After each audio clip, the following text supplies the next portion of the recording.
আপনার ভালোবাসার মানুষ আপনাকে অবহেলা করলে আপনি যা করতে পারেন, ১, কারণ জানার চেষ্টা করুন। তিনি কি কোনো সমস্যায় আছেন, নাকি আপনি কোনো ভুল করেছেন? তার সাথে কথা বলে বিষয়টি পরিষ্কার করার চেষ্টা করুন। ২, যোগাযোগ কমিয়ে দিন। যদি তার অবহেলার কারণ আপনি বুঝতে না পারেন বা সমস্যা সমাধান না হয়, তাহলে তার সাথে যোগাযোগ কমিয়ে দিন। এতে আপনার কম কষ্ট হতে পারে এবং নিজেকে গুছিয়ে নিতে সুবিধা হয়। ৩, নিজের যত্ন নিন। এই সময়ে নিজের যত্ন নেওয়া খুবই জরুরি। নিজের ভালো লাগার কাজগুলো করুন, বন্ধুদের সাথে সময় কাটান এবং নিজের শারীরিক ও মানসিক স্বাস্থ্যের দিকে মনোযোগ দিন।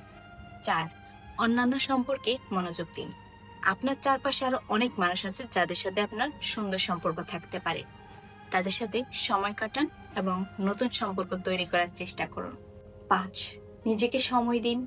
সময়ের সাথে সাথে এই কষ্ট কমে আসবে এবং ধীরে ধীরে এই পরিস্থিতি কাটিয়ে উঠবেন।